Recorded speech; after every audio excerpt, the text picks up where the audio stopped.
Hi, Cyrene. Morning. Good afternoon for you.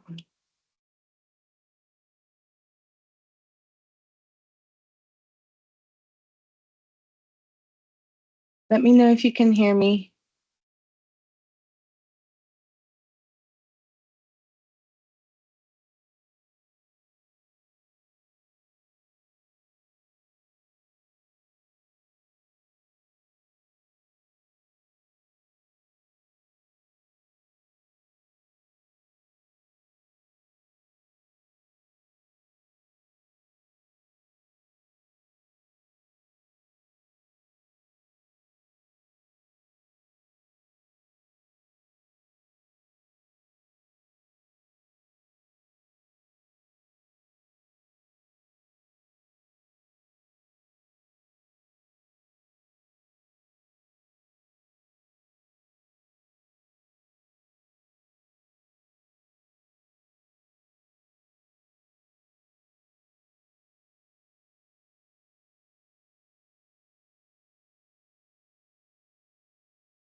Hi, Cyrene.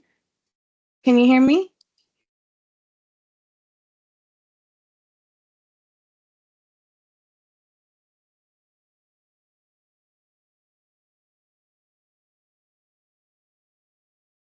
Let me know when you can, and who else is expected for today's session.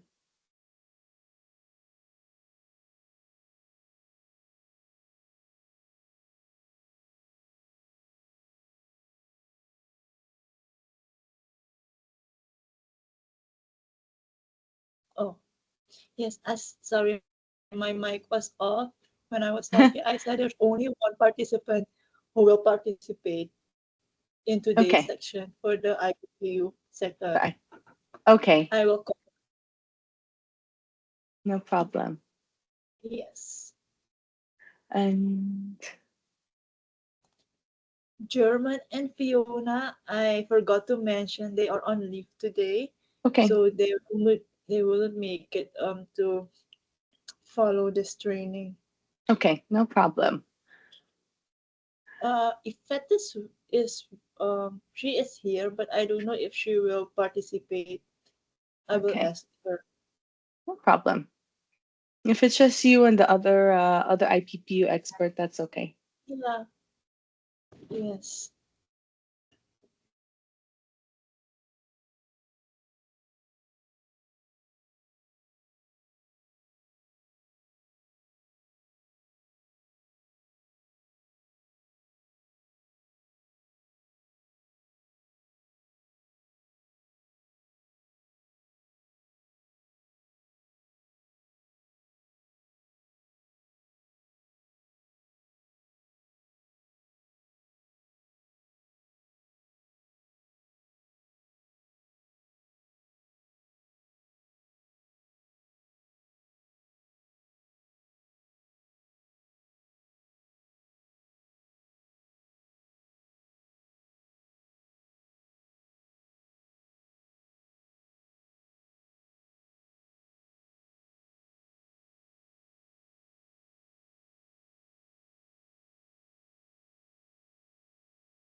Hi, Yvette. Good afternoon.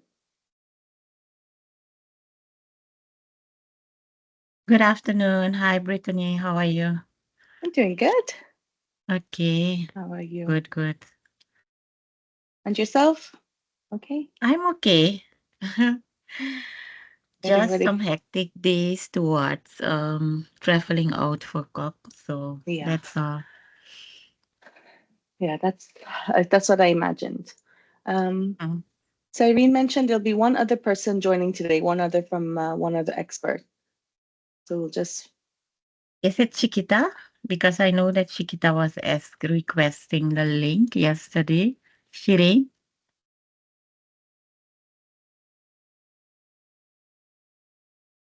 Sorry. Yes, it is Shikita. she's the only one joining us today. Yeah, she's the only one. I asked Anjali, but she didn't respond. I tried to Oh, call her also, but no response. Shikita, I just called her. She just come out uh, um at a meeting, so she will join after 5 minutes. okay. Brittany, if that's okay with you, we can yeah, just do that.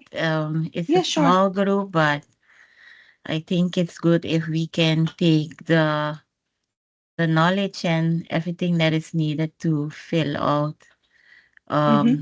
the greenhouse gas data. And No then we can problem. take it from there, share it with others. And in case we need some assistance while at that, I think we can also request support from you. Mm-hmm. No problem.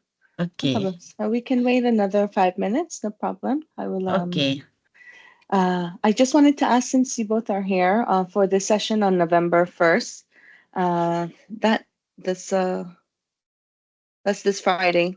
Um, would the idea originally for that session was to have The draft greenhouse gas the inventory. draft, and I know that Yeah, probably is not the I do. case and not possible. Yes, it Yeah, would be. It's I almost. think It would that be that almost. this I think we were a little bit optimistic. So That's usually the case, but yeah, yeah. So after this, you can let me know if you think that we should still keep that session, or maybe um, we delay it until after things COP. are until things are more ready. Okay, Yeah, yeah. I So I think that can. will be the best approach because on Friday we have a workshop from the 5Cs.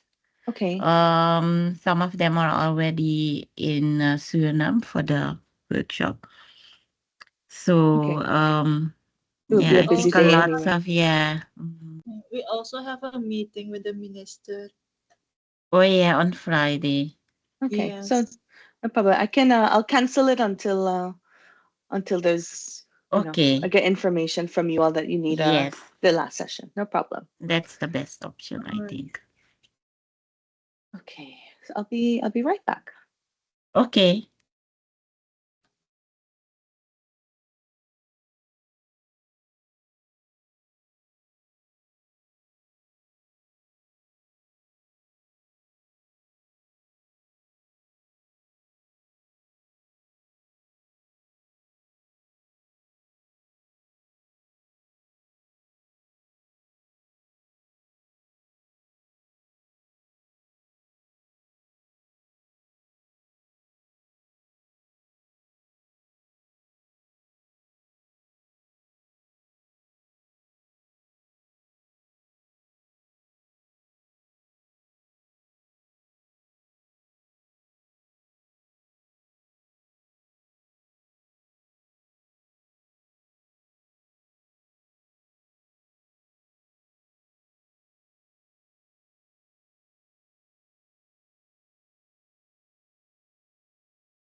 Good afternoon, colleagues. Thank you for joining.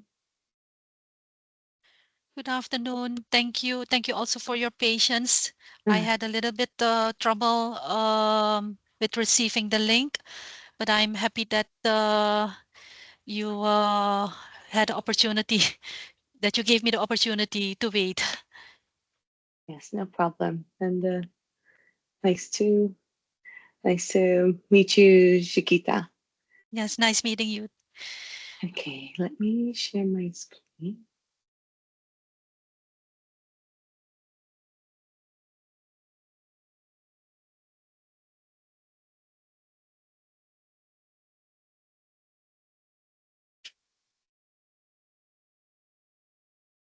One moment here.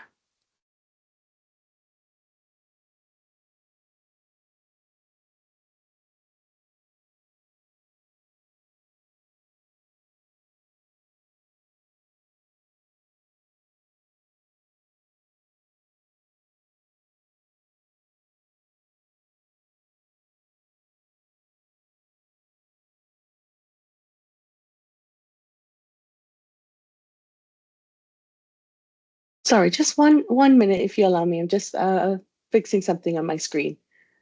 Thank you too.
Okay, here we are.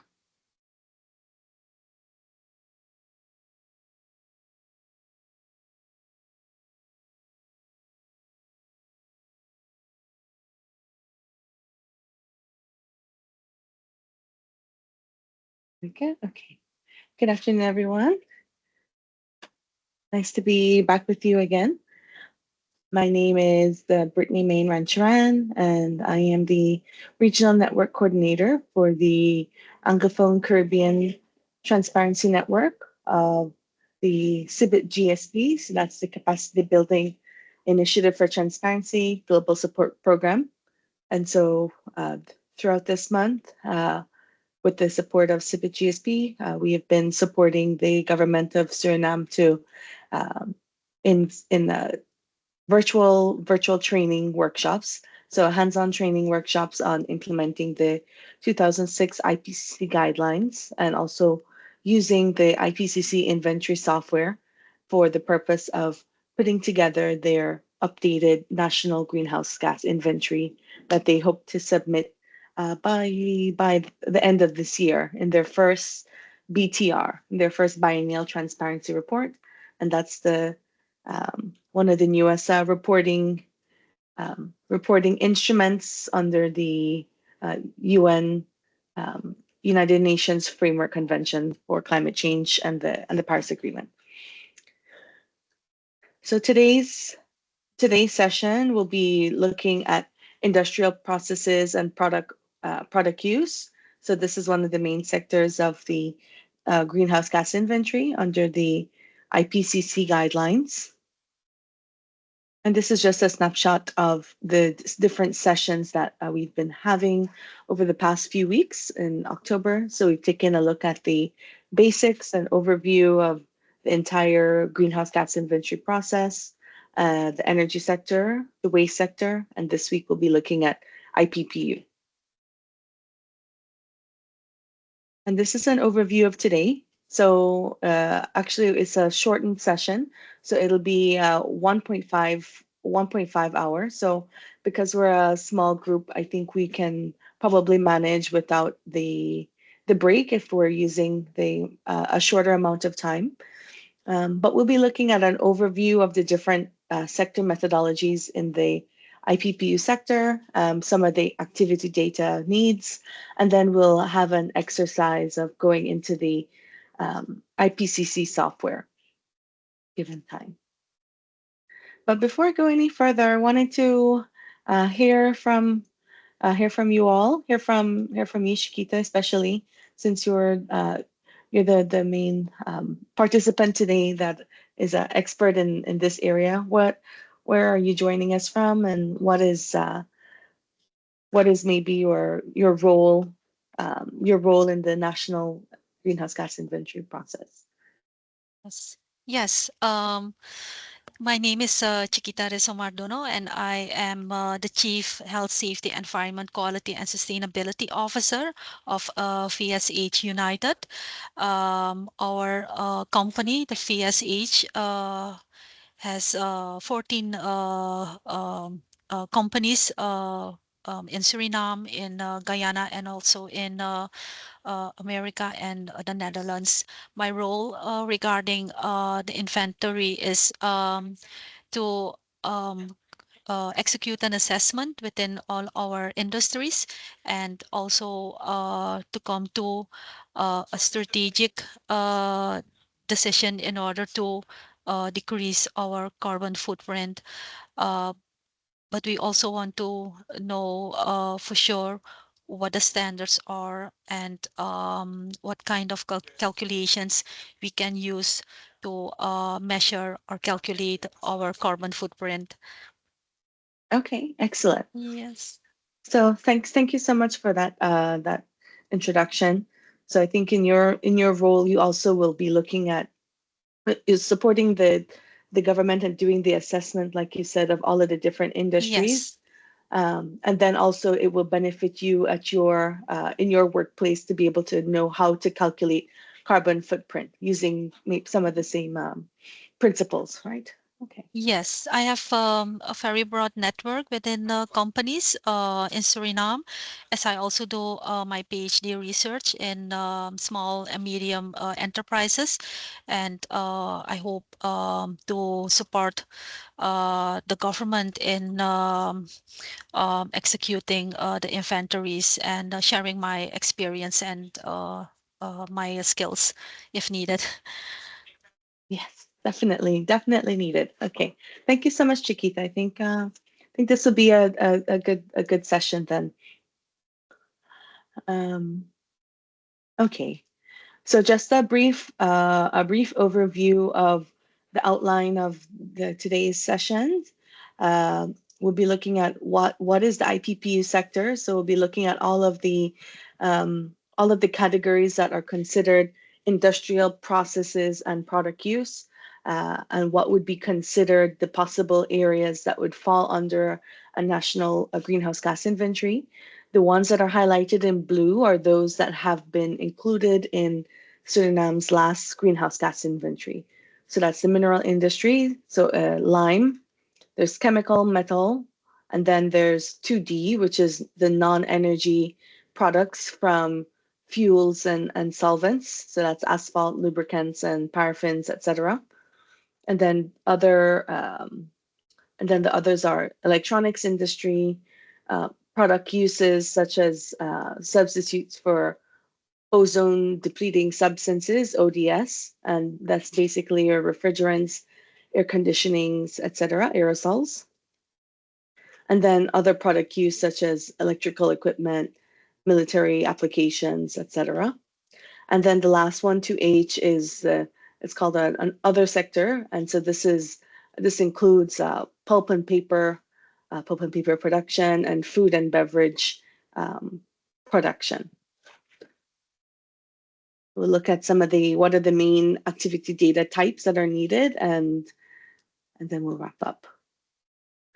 So this is what has been included in Suriname's last greenhouse gas inventory. So lime production, which was considered a key category, and that means it it fell within the 95% of activities that contributed the most to emissions and removals in the country. So this is lime production, and this is the when you take lime and you burn it, basically from the combustion of limestone, to make quicklime and lime that you can then add to soils or add to different industries, such as sugar industry or fish processing industries, for example. Lubricant use.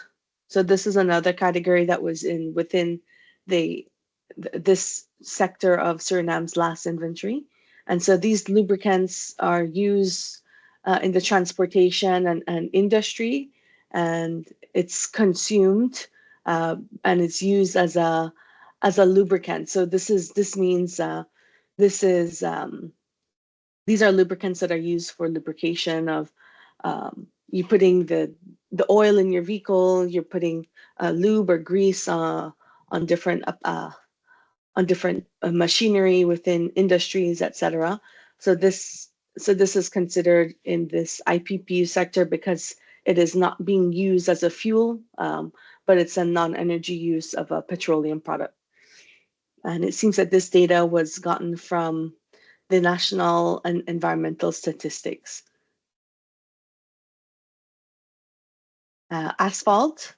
So the asphalt that is asphalt or bitumen, as it is sometimes called. This is also a non-energy application of a fossil fuel product, and so this is used for road paving and construction. So these also have emissions, and then Suriname also included food and beverage industry, and so this included the main industry captured here was from the breweries. So for beer production. So you can also use if available for beer production, soft drink production, bread, for example, the use of flour for making bread, sugar production. Any of the main industries could also fall under this sector, but it all depends on what is the data that's able to be captured. And then this is a snapshot of the activity data, so the actual data that was used in Suriname's greenhouse gas inventory a couple years ago that was submitted for lime production, and this is in tons. And as you can see, there's some years where it's not observed, or for example, for asphalt, data wasn't able to be collected up until 2016 and 2017. So these are all considerations to take into place for each. And then for food and beverage, it seems like a consistent amount. If this would be beer that would be used per year, that would be produced per year. Gigograms.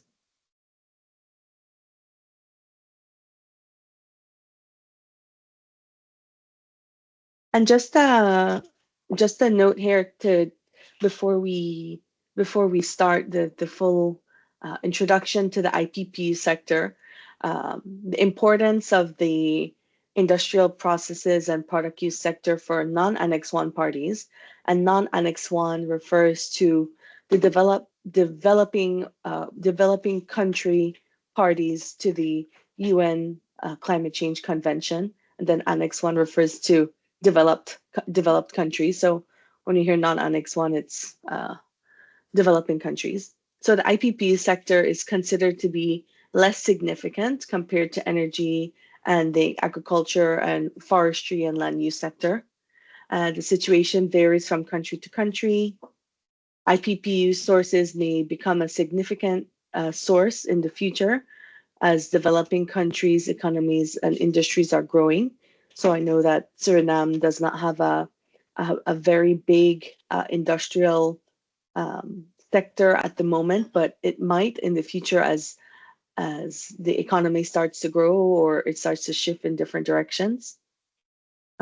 F gases, so these are the fluorinated gases that come from the use of refrigerants, for example, can contribute significantly to IPPU emissions, and this is often because of use of air conditioning in vehicles and in homes, and also if you have a large tourism industry, F gases is often a big source.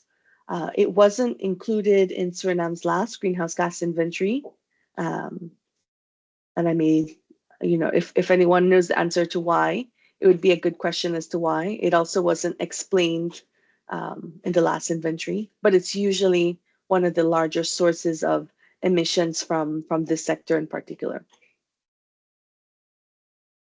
Yeah, and it's possible that IPPU emissions is important to find opportunities to curb or to abate GHG emissions, because you can apply different efficiency techniques to your industries, or utilizing different fuels, for example, to lower the emission output from your industries, although this might not be the case for Suriname in particular. But I will pause for a moment and maybe ask if from this list here, if there were any other categories that could possibly be occurring in Suriname. And maybe I'll put up this figure here, because this shows all of the different possible sources of emissions. So we had this one here, 2D. We had lubricants and paraffins. This one I imagine is occurring if there's refrigerants being used or ACs in the country. It just wasn't estimated. I was wondering regarding fire protection. Is Mhm. it related to the fluorinated extinguishers? For So fire, yes, yes. to So, F3. to F3, yes. So that would be yes, that would be considered under that category. Yes, and often I mean, likely, yes, you can often get these numbers from like customs for importation of how many, Yes. or otherwise, however the country accounts for these numbers, but that's one way. Yes. Okay.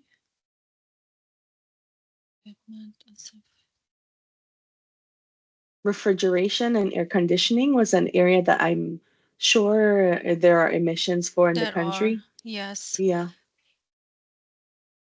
I think fire protection as well, because we did an inventory on AFFF and other fluorinated fire extinguishers. However, it was a little bit difficult to gain all the data from prospective industries. Hmm. Um, could be one that we can consider. Okay.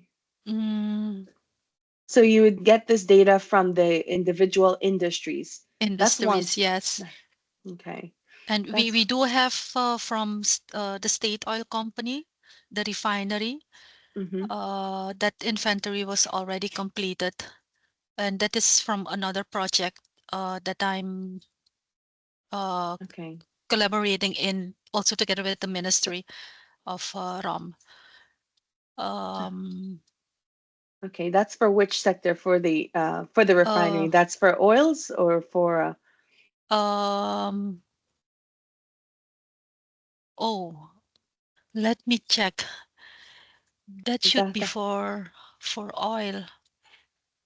that's for refining of of oil into other fossil fuel products like gasoline or diesel. Have a refining. So I think that would be covered under the energy Yes. sector. But perhaps from that study, perhaps you can get the other non-energy use fuels, such as lubricants, for example. If that's a byproduct, and also from imports. So if you have a refinery, then you can get that value plus imports for total lubricants. Okay, and there are no chemical industry, no. Chemical industries.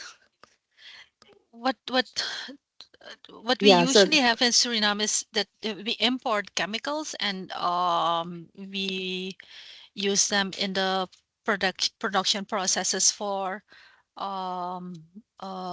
producing products like soap, detergents. Yes, but not that we okay. have. Okay, so the production of the chemicals aren't happening in the country. And how about No, metal? Iron and steel, none of these metals. Okay, all no, imports. Okay, all imports. Yes. okay. How about okay, so you had any other alcohol and spirits covered under the country apart from beer for Apart from production? beer, yes, we do have. I think one Esa, company, Esabe. SAB. Yes. Mhm. What's that, sorry? SAB is the Suriname alcohol. Rum. They also Okay, Yeah. produce rum. Yeah. Yes. okay. And I think they are the only one on. I think We also Okay. have beer, right? yes. Yes, we have beer. Okay. Any sugar? Any sugar refining Sugar. or any sugar? No, all of that is done from imports, right? Okay. Mm-hmm. Okay. So rum and beer then. Mm-hmm. And okay. And any other alcohol? Those are it. No, I don't think so. Okay. No. So I would say maybe for this upcoming inventory, if it's possible to get data from rum, for 2F for your ODS, for your refrigerants. If I don't know where that data would potentially come from, but that's another area that probably is occurring in the country, but data wasn't available during the last preparation of inventory. I think then that's it. Then the other ones were covered. Lubricants and beer was covered. Okay. Okay. Well, this is good. This is good information to have as as you're preparing the new upcoming inventory. So under IPPU, it's IPPU because it's industrial processes and product use. So processes that are chemically or physically transforming materials and releasing greenhouse gases. So that's, for example, in all of the chemical industry production or heating or metal, different types of metal production, heating applied to a physical substance and having it transform into another product. Or for example, this here is lime. So this is limestone, um, calcium tricarbonate plus heat gives you quicklime, which is CaO. And then product use would be the GHGs that are used in products such as refrigerators, foams, aerosol cans, fire extinguishers, etc. And noting that in this category here, there can be a significant time lapse between the manufacture of the product and the release of the greenhouse gases. So this can be a delay by a few weeks, for example, for cans, or several decades, like hard foams, Even when you expel the foam, the emissions that are trapped in the bubbles in the foam might not make it out until various years later. Or for example, for refrigeration, for AC coolants, etc., the GHGs in the products can be recovered at the end of the product's life, or at the end if whether it is recycled or destroyed. So they may have different lifetimes. And so just to make clear what is not considered under the IPPU sector, it would be anything that has emissions from fuel combustion in the industrial sector, for example, like if in the production of cement or in the production of quicklime, in the case of Suriname. We're not accounting for the emissions from the fuel that you use to turn on the incinerators, but that would be considered under the energy sector. But what we're really looking at is the gases, the GHGs that are produced as a result of the chemical transformation or the transformation of one product to another in the industry. So in this case, it would be the CO2 produced from the burning of the lime or of clinker in cement production. And so what also is not considered IPPU is fugitive emissions in oil and gas industries.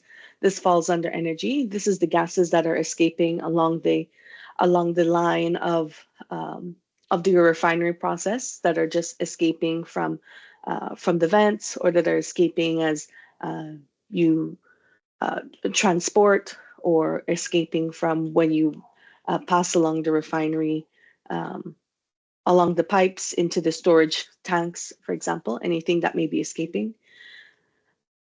And then another area that would not be considered IPPU would be solvents and other products that are incinerated without energy recovery.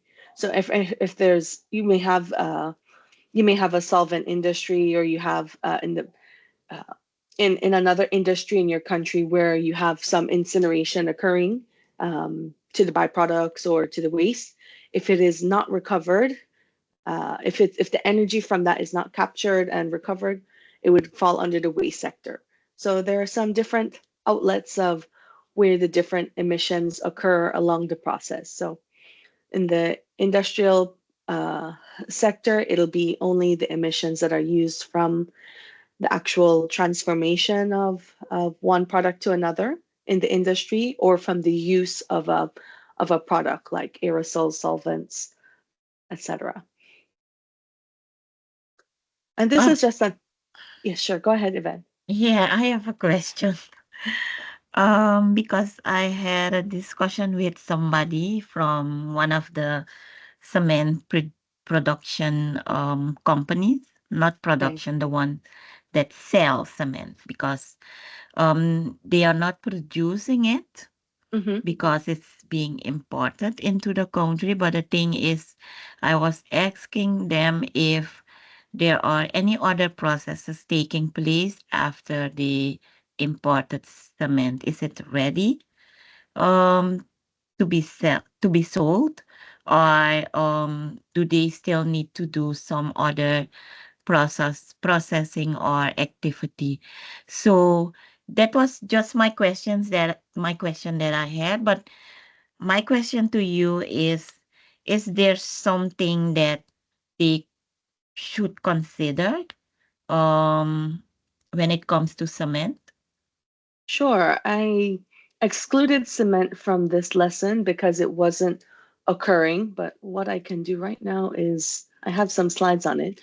So for cement production, if the material that is used, actually, maybe I do have it here. One moment, Yvette. Oh, I do have it here. I will get to it. Here we are. So this is the actual process for cement production, and so if the portion that is producing emissions is here where you're producing clinker. So this is the portion, this is the portion that is used. So you quarry the limestone, you crush it, etc.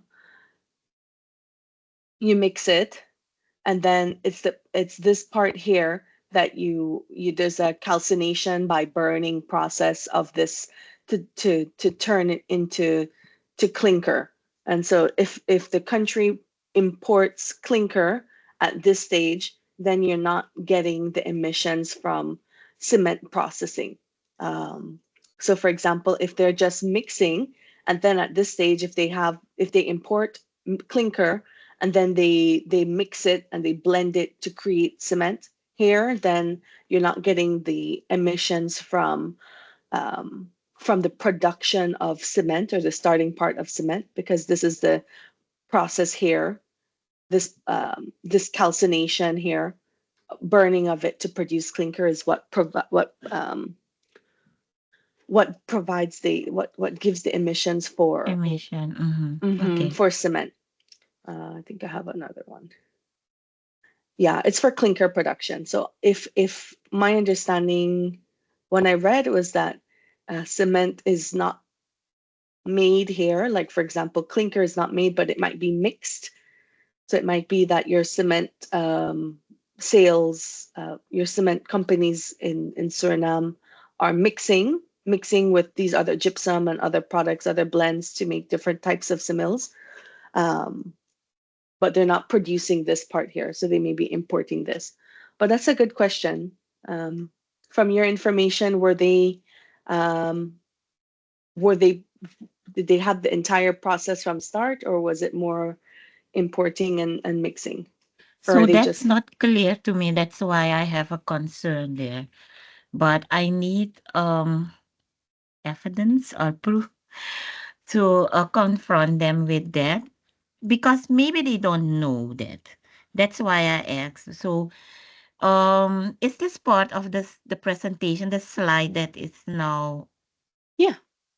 This okay? is So maybe when we discuss this with them, they will understand better why we request certain data, and if by any chance they have some processes taking place that still burning comes along with that, then they should know that they should report that, because this, let's say, emissions, yeah, it will cause emissions. So that's just my concern, but I'm not sure. So I think we need to know the whole process.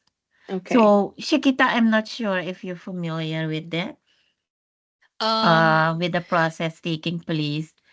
Um, No, I'm not familiar with it, but I think with this presentation, it becomes also for me much more clear what exactly we need to tell the producers, so they understand what kind of data we need. But I'm not sure how Fabi and also the other companies, what the type of process they have. I can ask because I know some of them, and I can get back to you, Ifeta. okay, that will be Yes. great. Mhm. Because I had a discussion with someone from Fabi. Okay. They emailed us and he was explaining that they don't have data because they don't do cement production. But I told him just to go through the questions, because my feeling is that not at every question you will be able to say that you do not have You do. data. Maybe there is a question that can indicate to us, but it's also for us more information on what we should consider of, or which companies we should consider as how do you call it, data providers, because they have the data, and which one we do not have to bother because they don't have those processes. So I just told them to go through all the questions and just answer with not applicable, or if they Yes. do not Okay. have the data. But it will be great to know, because when I saw the Yes. slide, the picture, it just It be came to my mind that maybe we should use that to provide them yes. with the reason behind the data that we The data. request Yes. from them. Yes. Okay. Yeah, that's a good starting point. And just to the activity data that would be that they would have if they do produce clinker in country would be the tons of clinker that they produce. So not the amount or the tons of the cement that is produced that's mixed at the end, but at this stage of clinker of the starting product of cement.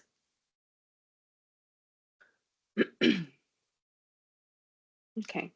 Well, I hope you get your clarification there, because if it is occurring, then that's likely to be an area that has a fair amount of emissions. Okay, I don't know if you can see this slide very clearly. It looks kind of blurry on my Yes, we screen. do. No, Okay, we do. okay. Yvette? Oh no, I was not supposed to raise my hand. Okay, Sorry. okay, no problem. Okay, I have these slides here because it shows all of the potential gases that you may have from the different industrial processes. So for mineral industry, so anything cement, lime, because it's all the burning or calcination processes from limestone, a natural product, into cement or lime or glass. Your main your main emissions will be carbon dioxide, and you may have some smaller amounts of the other greenhouse gases. And then you don't have any chemical industry, but depending on the type of chemicals you're producing, you'll have carbon dioxide definitely, and then you'll also have nitrous oxide, N2O, depending on the type of uh, product you're producing. And yeah, so these you don't have here for chemical industry, and same for metal industry, dependent on um, the types of iron, steel, etc. You'll have primarily carbon dioxide and then other portions of other gases. So, and from certain others, depending on the what you add for the production of aluminum, you'll also have the production of HFCs, PFCs, and other fluorinated gases. And for 2D, which is also occurring in Suriname, so the use of lubricants for motor vehicles or machinery, etc., it'll all be carbon dioxide emissions, because even though you're not using it as a fuel, it still does have emissions that are occurring from it, because it is a fuel product. I will skip electronics industry because this isn't occurring there, but primarily it's various fluorinated gases that are being produced. And then for 2F, for ozone depleting substances for your air conditioning, etc., it'll primarily be your HFCs and PFCs. So this might be another area where you might be able to find in your assessment where this data could be sourced from in the country. Usually, ozone depleting substances are managed under the Montreal Protocol. So this is that's the protocol that was established to phase out the PFCs or the I forgot the type of name of fluorinated gases, the ones that are that were ozone depleting, the ones that Yes. The yes, ozone CFCs. depleting CFCs. The substances. Yeah. There, CFCs. thank you, the Mhm. CFCs. Yes, the CFCs. So I typically these would be managed under whether it's I believe Suriname is a part of the Montreal Yeah. Protocol. Montreal Protocol. Yes. Yes. So And that information we are supposed to get that from the National Environment Authority, because the ocean officer is within that authority.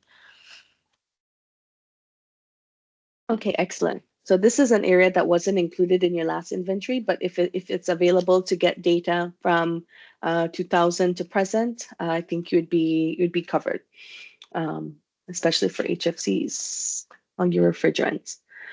Okay, and then these are the others. So food and beverage, mainly CO2, depending on the type of the industrial process. Okay, now we'll go to, we talked a little bit about the mineral industry already. So this was our discussion on cement production and lime production, lime, which is currently covered under the Suriname's industry. So we did an overview already of cement. And there are different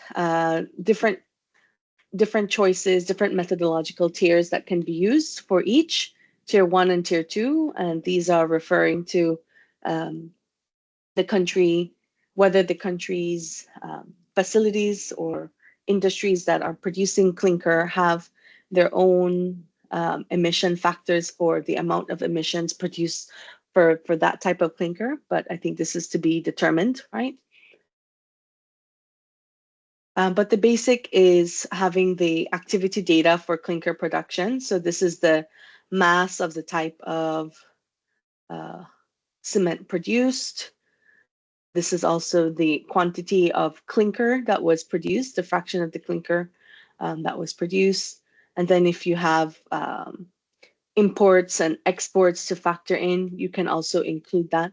But the basic is that you have your activity data for the amount of clinker produced times the emission factor will give you the amount of emissions per ton of clinker.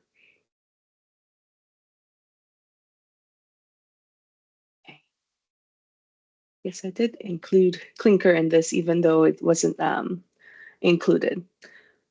So for completeness, and this will be the case for all industries, to ensure that all plants are included, all your industries are included for it to be a national value, and ensure that it is only process-related emissions that are included, so not the energy that's used to start the burner or the transportation of your vehicles and forklifts, et cetera, within the industry that would fall under energy and transport.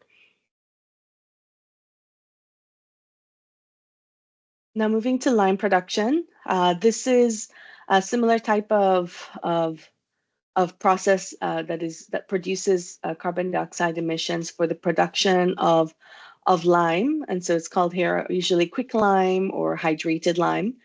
So this is after the limestone is mined from the country or from the rock. It's crushed, sieved to remove all of the large pieces, dried, and then crushed in a secondary crusher, and then it passes through a kiln, so through a burner, where it is calcinated and it produces quicklime.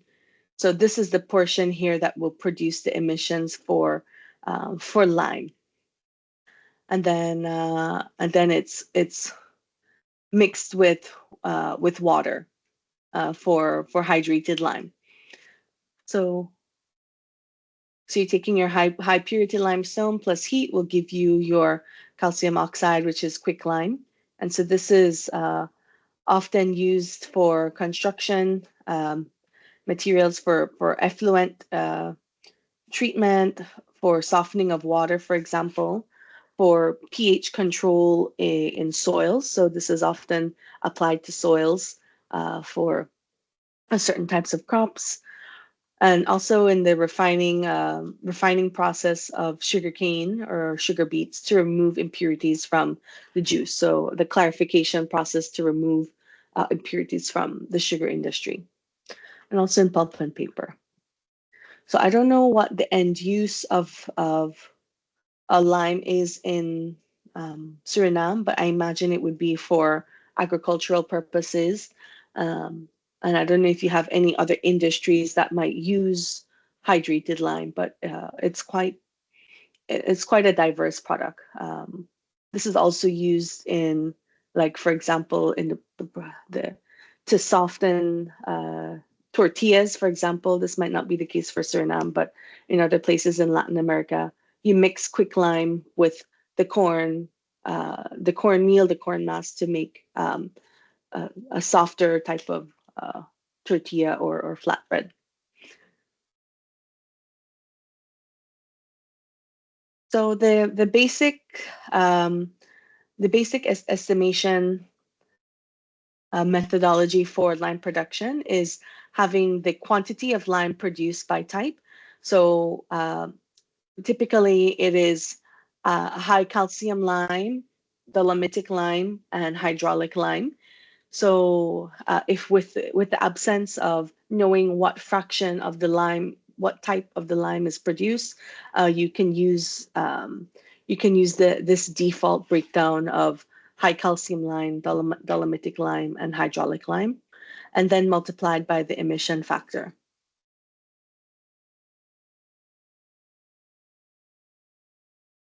And here it is. This is in the absence of country-specific data, you can assume that it's 85% high calcium, 15% dolomitic, and 0% hydraulic lime. But these are the fine details. And then the emission factor is what can be seen here. You can also use default factors in the absence of country-specific emission factors from this particular industry. And not sure if there are multiple lime producers in the country, but sometimes they're quite small scale, and they might be in the rural areas close to where limestone is mined. And it's a very simple process. It's not a big, does not have to be a big industrial process. It could be done simply with burning the mined limestone. But unlikely that you might have country-specific emission factors. But it seems like you have good data for the tons that are produced, so that's good. This is just another example, and you can see here the different parameters for the different based on the different lime types and the fractions. So the stoichiometric ratio, and then the range of what the production of the actual lime that would be made from each. So these are all pulled from the IPCC guidance. If you use a software, it selects defaults based on your geographic placement. So for Suriname, it's in Latin America and the Caribbean, and Suriname as the country. So you'll find a value relevant to the region. Okay, I'll go through tier 2, because this might not be the case.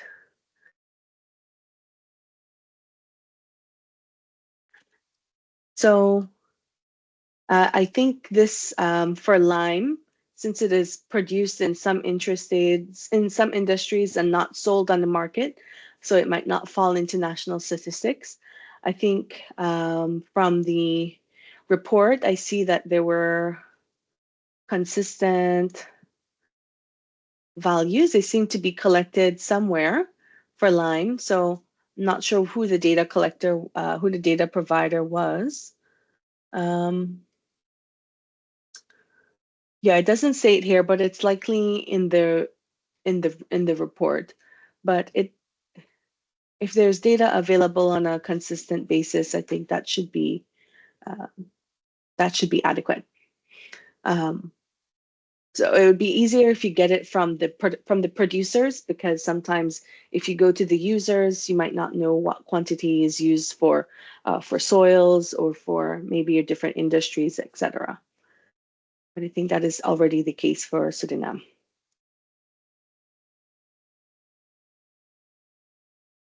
And these are just some other cross-cutting issues. So for the purpose of the IPCC guidelines for the national inventory, it is a requirement to have a consistent time series. So at minimum from the first year of your national inventory. So I think for Suriname, it's 2000, but it could also be from 1990 from 1990 would be the start year for other countries who have data available to from 1990 to present. And so it would be up to 2 years before the year that you're reporting. So for Suriname is now updating its data up to 2022. So you might have some variability of your activity data depending on the producers, or if you have multiple producers. So these are just some things to look out for, and also for uncertainty, especially if this data is collected and it's not necessarily managed in a certain way. The uncertainty values for your activity data might be very high. Or if you're using like educated guessing or expert judgment from some of the experts who can probably give you an approximation of production, then you have a much higher uncertainty. But all of these things just need to be noted. Okay. These are some of the default uncertainties for this category. So you can see it ranges, this is for lime. It ranges from 4 to 8% all the way up to 15% for hydraulic lime. And this is the hydrated lime. And so, and for others. So in the absence of uncertainty values, you can use some of these default suggestions. And these are some data sources that you can get these from. So of course, national statistics and having data from your own cement and lime facilities is a priority, but there's also other international sources that you can use to fill in the gaps once you make a note of it.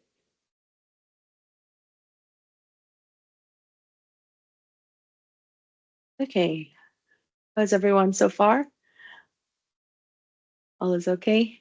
Yes, everything Ready? okay. Yeah. Everything okay so far? Yeah. Yes, great information. Okay. Well, we have a first exercise to do for lime production using the IPCC software. It's a very easy one. Chiquita, have you used the IPCC software before? Yes, but a while ago. A while ago. Okay. Okay, so you're not completely unfamiliar with it. That means you No. might have it on your computer already. Uh, Maybe not. no. But in any case, we'll come back to the exercise. Okay. And we will, let me see what time it is. 9:10. Okay, we still have some time.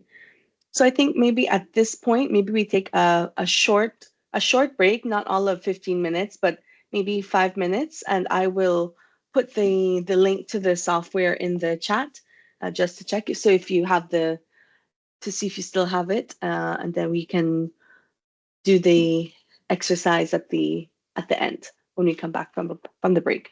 Yes. Okay, so we can come back at 10 22. What time is it there? 1 p.m. 1:22. It's now 1:17. 1:17. Okay, so Yes. come back at 1:20. Oh, All right. 1:23. Okay. Yes. Okay.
Okay, hi again, everyone. It's a short break to get some water or coffee, something. Okay, we're back. So I had included the link to the IPCC software in the chat. I will send it again. But in the meantime, I think maybe we just carry on the rest of the lesson. So I cover the other IPPU categories, and then we can end off with the exercise. So we'll come back to the exercise online. Okay, the other category that we'll be covering is non-energy products from fuels and solvent use. So this is the GHG emissions from the use of non-energy products. So this is lubricants, waxes, greases, etc. And so this is for use other than for the combustion for energy purposes. It is other than for the use of a feedstock or reducing agent, so nothing that is being used in a feedstock, and it's not included in incineration of waste oils, lubricants, and not the burning of residual waste, for example, just for the use of it as a grease or a lubricant.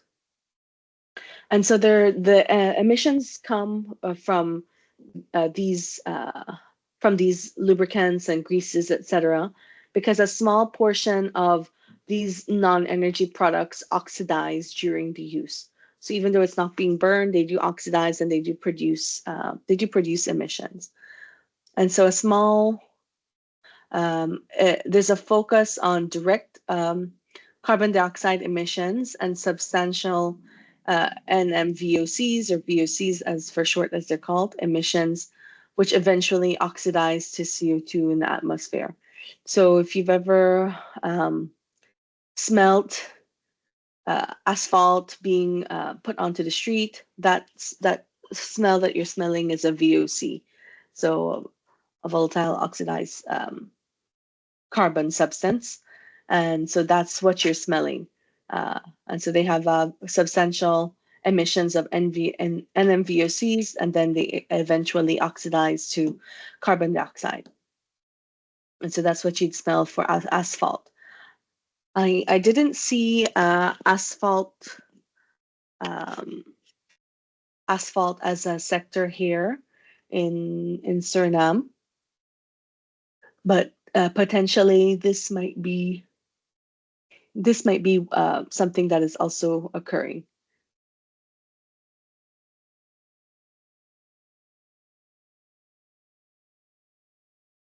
So there's also a potential to be aware of, a potential for double counting of these emissions. So this category includes first use only. So where lubricants are burned without energy recovery, for example, or the residues that are after the use of these materials as lubricants, anything that occurs after the first use would be reported in another sector. For example, if they're burned off under the waste sector, and if they're burned and then recovered for energy purposes under the energy sector. So for example, especially in developing countries, in two-stroke engine vehicles or motorcycles, for example, lubricants are added directly with the fuel and combusted. Okay. And then, for example, in four-stroke engines, this oil is used to lubricate moving parts and not combusted. So, for example, where the lubricant is used for actual lubrication, it is considered IPPU. And when it's mixed with motor oil in two-stroke engines, for example, it's reported under road transport. So sometimes it's not always easy when you collect the data to know where to place it. And I don't know if this might be an issue in the country, but if you have some lubricants that you're using, for example, does Suriname have a lot of two-stroke engines, smaller vehicles, Like this is often in motorcycles or those small carts that carry a few people in the back. This might not be the case here, but it's something to consider for where this double counting might occur.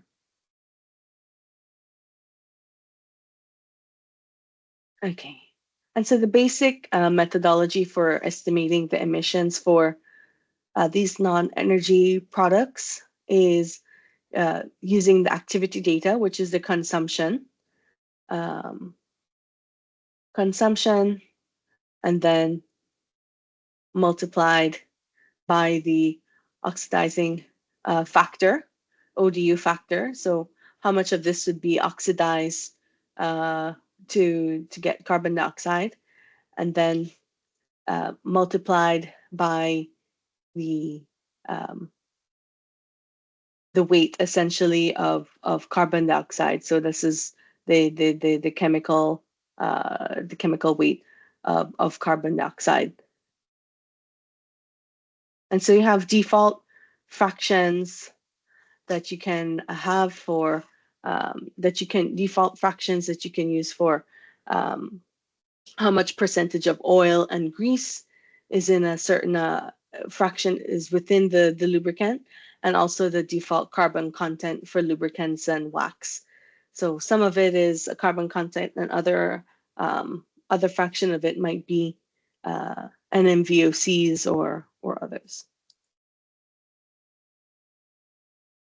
And this is just another summary of some of the key difficulties in the IPPU sector where emissions should be reported. So I mentioned before, it's a general rule that if it is combustion related, emissions are reported in the energy sector. So combustion emissions for combustion for energy, but it might be different. But the chemical related processes would then fall under IPPU. And for waste, if you don't have combustion without energy recovery, whether it's from a byproduct or you're burning off used oil or used lubricants, for example, that you catch, that would not be considered under IPPU. It would be waste. And then for agriculture, it would be, for example, the lime, for example, or carbonates or urea that is produced in a country that would fall under the industrial process. Then the use of that for agricultural purposes, for fertilizers, for lowering the pH of soils would then fall under agriculture. So sometimes you can use the same values that you generate or collect from the lime production. If all of it, for example, is used for soil enrichment, then you can use that same value and apply it to the agriculture sector. But the emissions will then take will be transformed in a different way. Just to note that. And then I think this is the last one that we're going to cover, which is on fluorinated substances for ODS. So this is air conditioning. It could be either stationary that you have in your homes or mobile air conditioning in cars, vehicles, etc. Fire protection, other foams, etc. So as mentioned before, this is often a major source of emissions. And so the only thing is with this sector that there's a difference between actual emissions versus potential emissions because the amount of time from use of this product to when the emissions are completely released may take from weeks to years depending on the type of product. So it could be classified as prompt emissions, so within 2 years, and delayed emissions, especially with foams or other types of equipment that have slow releasing or do not emit all of its emissions until it is recycled or destroyed. And there's also this bank approach, which means that there's a total amount of substances contained in the existing equipment, such as chemical stockpiles, foams, and other products that are not yet released into the atmosphere. So this is one of the methodological considerations for this sector. It's not necessarily as simple as how much is used and what's the emission factor, but also what would be the emissions from the year that it was introduced up to when it is finally released all of its emissions. So they're used in so many applications, primarily for refrigeration and AC, especially in warmer parts of the world, fire suppression, aerosols, solvents for cleaning, and yeah, it all depends. If you have all of these applications in country, then you should report for all. Sometimes, for example, these other two are in smaller quantities.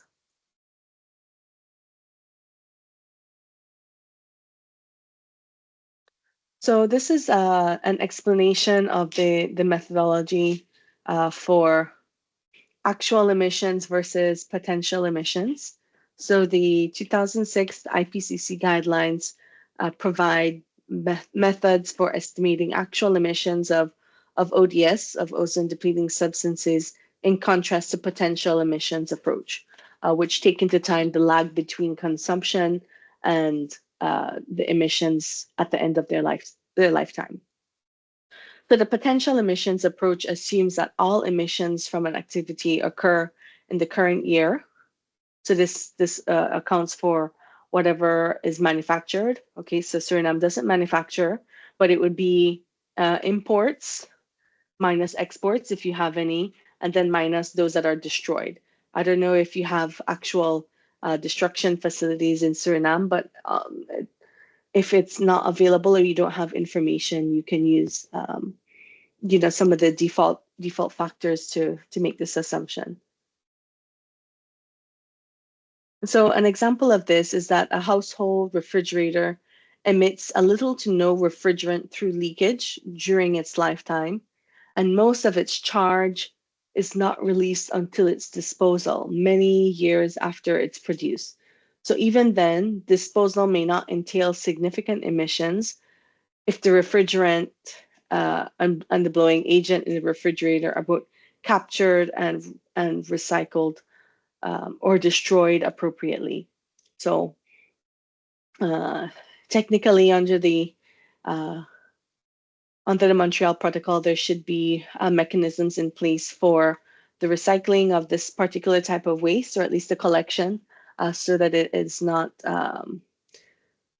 so that these canisters and these foams and refrigerants aren't taken directly to the municipal land, municipal waste sites.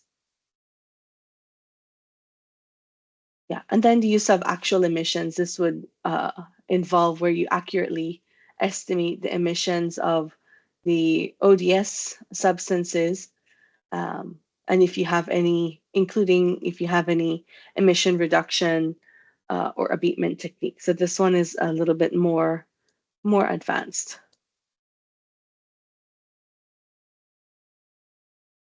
So this is some of the data that you would need, activity data examples that you would need for this sector. So this might be something that you can get from your ozone unit in the country, or perhaps from customs, or a combination. So refrigeration equipment servicing starts 3 years after the equipment installation. So these are some of the assumptions that you can make or verify.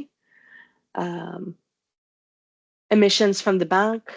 So from the total store of refrigerants that you have in country, whether they have been emitted or not as yet, we could assume that 15% is in the bank annually across all sub-applications, and some other assumptions. The average equipment lifetime is about 15 years.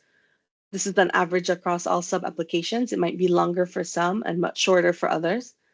And the complete transition to a new refrigerant takes about 10 years. So these are some assumptions. And the type of data that you need would be the sale of a specific refrigerant in the year to be reported, the year of introduction of that refrigerant in country.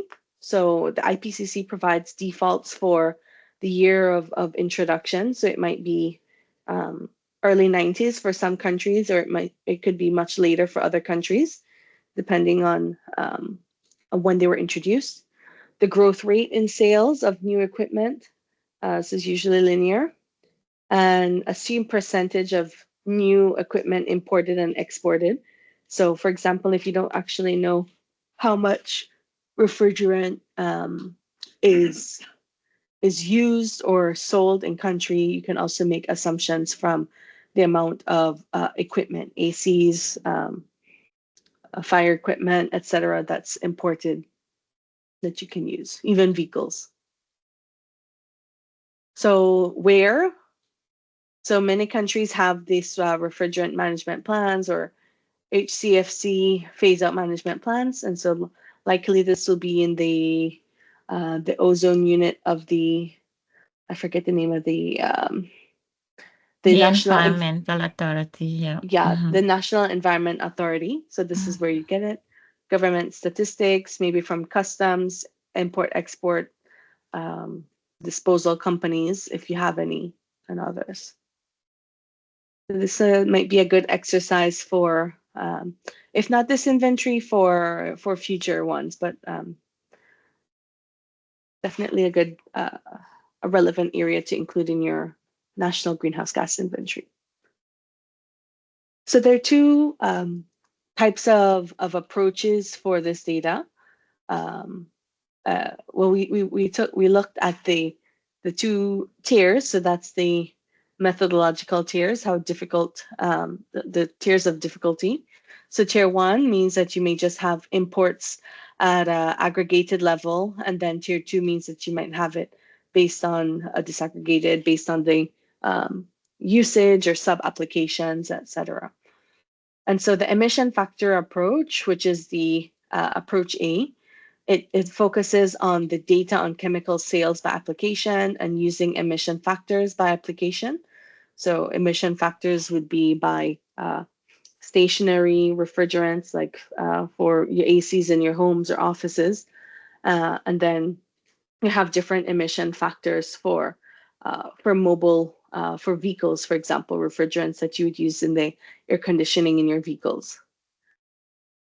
And then the mass balance approach would be more focused on the data on the historic and current equipment sales adjusted for import and export.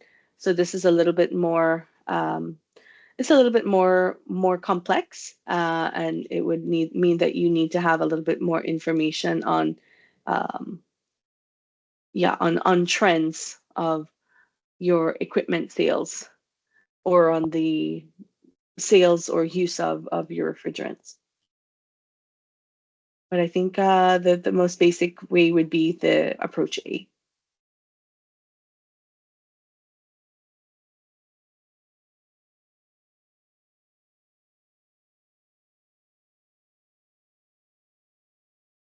Okay, it's not clicking, but, and I think, if I'm not mistaken, then that's it for the content. Yeah, that's it. The others would be exercises. I had, I mean, I excluded the others on foams, etc., because these weren't included in the Suriname's inventories, but this is what it would look like for foams. And let's go to refrigerants. So for the mass balance approach, annual sales of new refrigerants minus the total charge of the equipment, and then the total charge of the retiring equipment. So there's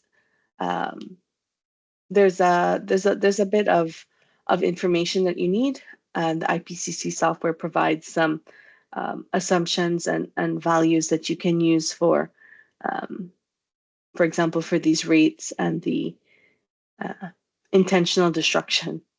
And then the more simplified version would be the emission factor approach, which is the amount of containers, of the amount of refrigerants, the charge, the estimated lifetime, and then plus the end of life, right? When it was introduced and when is expected to be destroyed or finished, consumption is finished. Okay, but up to this point, for lubricants and ODS, do you have any questions? Okay. Well, then let's. No. Okay.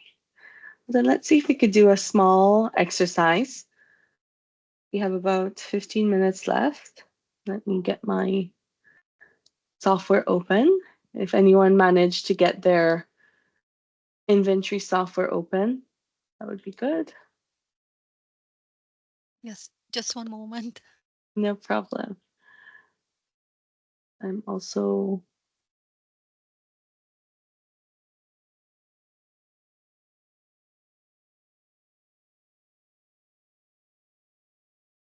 opening my. Okay.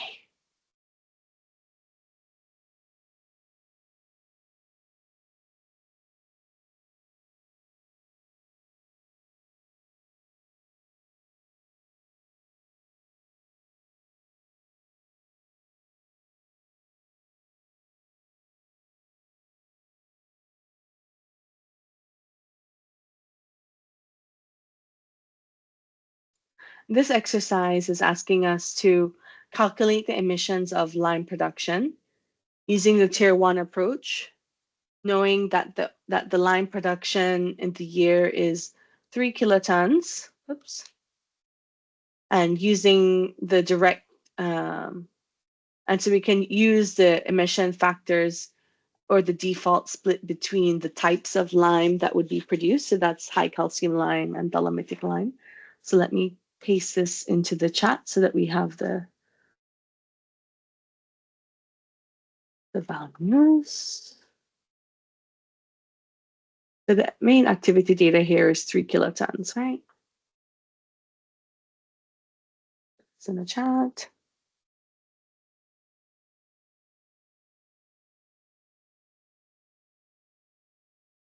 Let me share my other screen. Yes, I see your chat. Good. The emission of lime production using tier 1 approach.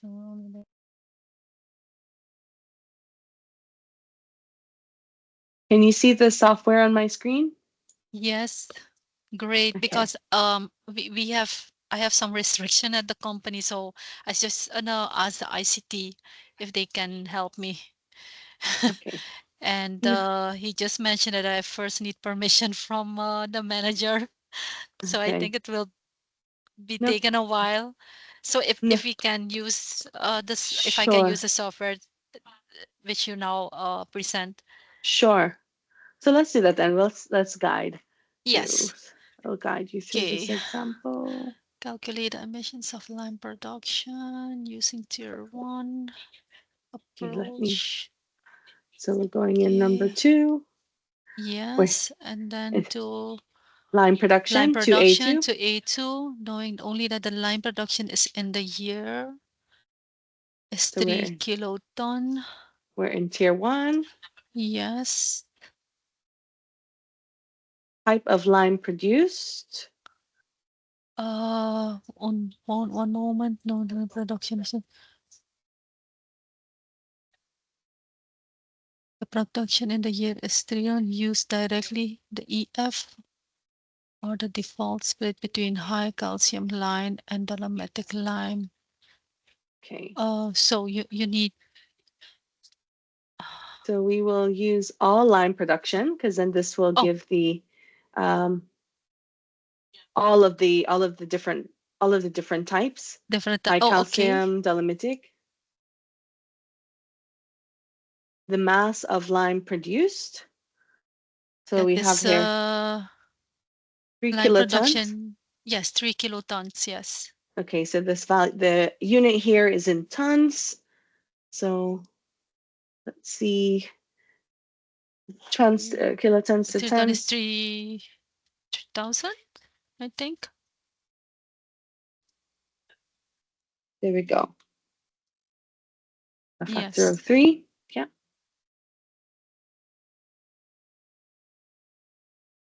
And we're using the emission factor for lime produced since we use this is its default. It picks it up here of all lime. Yes. And so we get our CO2 emissions of our Yes. CO2 emissions already based on the default. 2025. 1,250. So it could be this one is a very simple exercise. I see Yvette is putting something in the chat. Yes. But it could get more as more information is available. You can do, for example, tier 2, Yes. which is where you can put by the name of plant, and you would be able to edit this ahead of time. So you could put the name of plant, the number of lime produced, and you use your different ratios here. But Yes. because we don't have this information. Okay. Can you explain what you add in brackets? Use directly the EF or the default split between high calcium lime and dolomitic lime. What is meant by that? So this means here that for the production of lime, without information of knowing what fraction of the lime produced is high calcium lime and dolomitic lime and hydraulic lime, you use the default fraction, which I think was, I have it here in the all lime. Yeah, so I have here this all types of lime types production. of lime. Yes. Oh, okay. Yeah.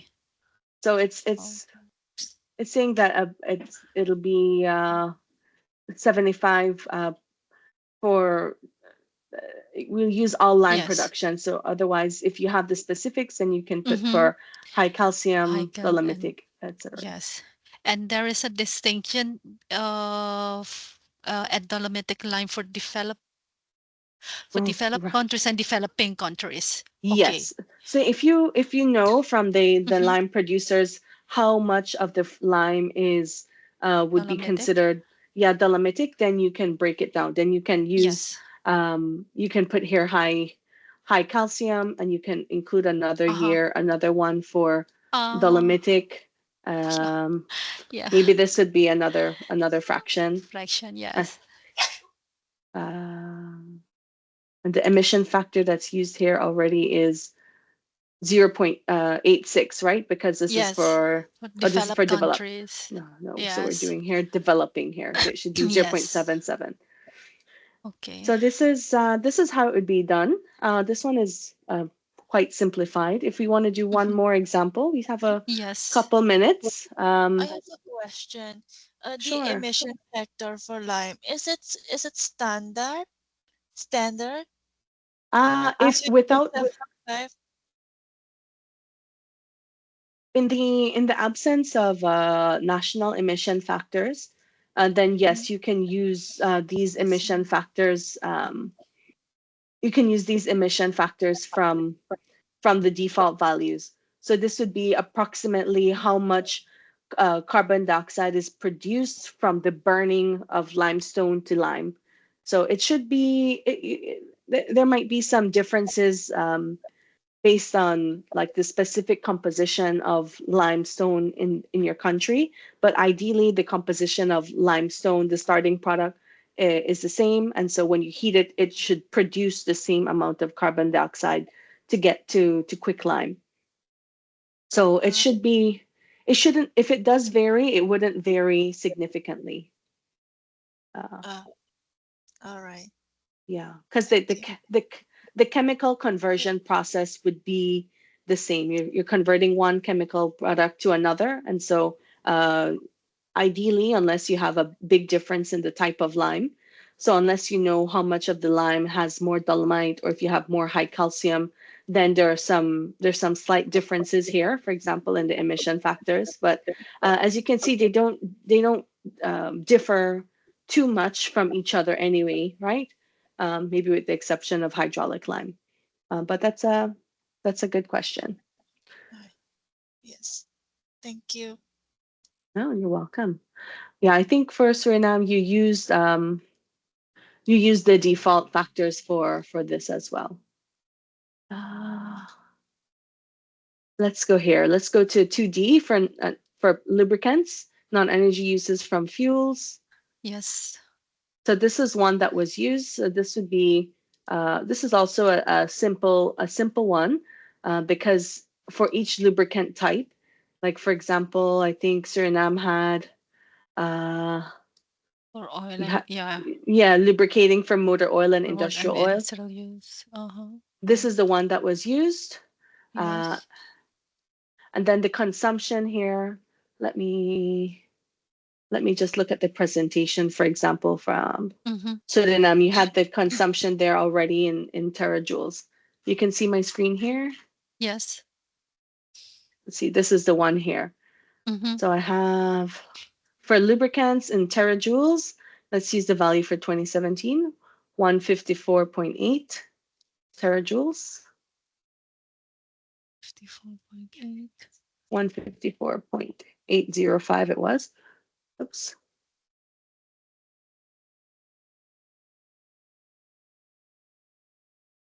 And the carbon content. The carbon content here, these are default values. So unless you have national values, this would be only if you have this like from your refinery. Maybe your specific refinery has emission factors for the different fuel products it's refining. But if not, you can use the default. In a similar way, it shouldn't differ much because the chemical composition of gasoline, diesel, these motor oils for lubrication have more or less the same chemical composition. So the carbon content should be more or less the same. Thank you, Yvette. Thank you so much for joining. We'll see you next time.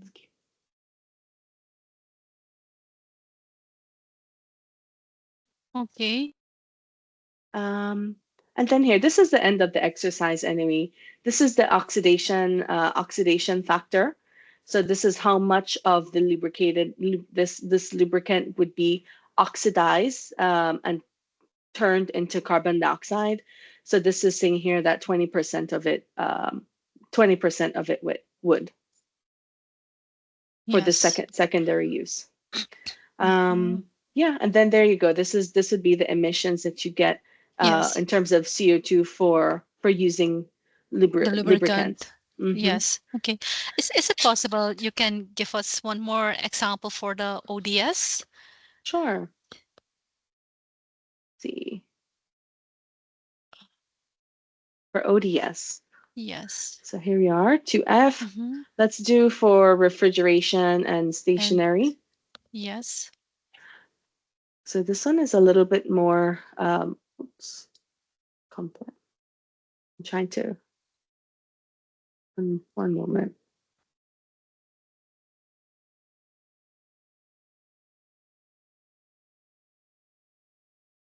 Okay, there we go. Yes. So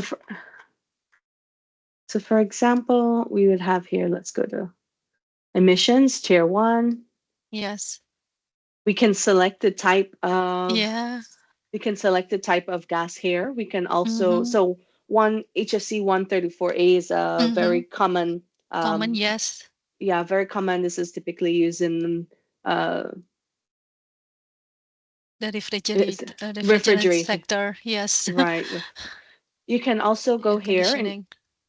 air conditioning in chemical data here. Mhm. Don't worry about the country that it says Yes, there. it's okay. You can select from here, from the longer list here of the different types of refrigerators, so refrigerants. So all of Yes. the smaller ones that you have, your PFCs, etc. But let's keep it let's keep it as 134A. So here is, for example, where you can see this is the default assumptions that are made. So the year of introduction was 1993. So this might be the case that it was introduced in general in the when it started being produced in 1993. But for example, if the year that it was introduced in Suriname was a later date, then you put it here. But it's not always the case that you have all of this information. So you can you can keep it as the defaults, because this would be from the manufacturers of when this Yes. this specific refrigerant was introduced. These are the other defaults, like for example, growth in new equipment sales, assumed equipment lifetime, so it's 15 years. You can keep that. You can keep that standard. And the percentage of gas destroyed at life, you can assume 0%. So this would be saying that there's no destruction mechanism or process in place. Okay. Okay. Okay, and then you include, The we have here the production gas. report. So then here, this is where you would put the values here. Yes. You The would put imports, yeah. the imports. Yeah. So this has been, so for example, we're in the year 2020 in this inventory. So for example, if I put that importation, for example, there's no production and there's probably no exports, right? Once you import it, you True. probably will use all in the country. It's an Yes. assumption. Maybe there's some exporting too. I don't know, but unlikely. So let's put just for imports. Let's put for 2020 about 30 tons were imported. You can see then that once you put imports here, that it will fill in, it will redo the amount of imports that probably from the bank, right? From what Yes. from its introduction, it will fill it in from previous years. So Yes. before this data was only here up until 2017. So this is saying that this is the total new amount of refrigerants to the domestic market in tons. This is the fraction that it's already including here from the that is retired. So it's not a lot of it. Destruction. How much of it is destruction? We accounted for 0 already from when we saw in this these details here. So it's already pulling in the factors here, the default assumptions here. And so then the release of the agent from the retired equipment would be the here from the retired equipment minus what was destroyed. Yes. And it will tell you how much is left in your bank Yes.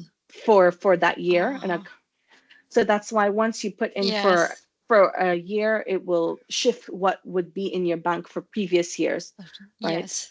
All right. Yes. I understand now. I mean, it's Okay. not the most No. clear, but it requires understanding how Yes. refrigerants are used and how the emissions are expelled. But because we know that when we use it, it's not 100% used in 1 year. Yes. That there will be some will remain in the bank until until the end of its lifetime. And then here, this is where you get the emissions in Yes. tons. And then you can do this for your other gases. You can add Yes. them here. You can add from them here. I don't know. These are the only two ones that are showing here, but yeah, depending on the type of HFC, then yeah, then it would adjust. It would adjust the lifetime. So let's go to another Yes. one. So this one also seems to be 15 years. I think this is the default, right? Lifetime on an average. I think across most of the refrigerants would be 15 years expected Yes. lifetime. Yeah. But yeah, I think these are the main Okay. ones. Are This, there other ones? yes. These are the main ones. Yeah. Mm. And then if you have cement, then it would be similar to that, like we did for To that, lime. yes. Yes. Yeah. But good. I'm glad IPPU sector is not a big sector, but there could still be some work yeah, to be done to collect the data for ODS once it's Mhm. available. And yeah, for sure it could be, for sure it would make the national greenhouse inventory more complete. Yes, true. Okay. Okay. I think this training was very fruitful because it was a while ago that I received training, and with this, I will make contact with the ministry, with the IFETA, to support the inventory so that we have data and that we can begin with the calculations. Okay. Excellent. Very good. I'm glad to hear it. And yeah, it was a pleasure also being here with you. Go ahead, Shireen. Sorry. Yes. You can close us off. I'm very glad that Chiquita mentioned that it is very fruitful for her, and that she can provide us with some data, especially for the IPPU sector, and help us do the inventory together. I want to thank you for your how do you say it? My English. Your It's time, I okay. imagine. For your Yeah, it's time. fine. Yeah, thank you. And we will make contact with you. Thank you. That's it. Yes, thank you also. All right, have a great day. Okay, have a great day. Yes, bye-bye. Bye-bye. Bye. Soon my Dutch will be better, Shireen.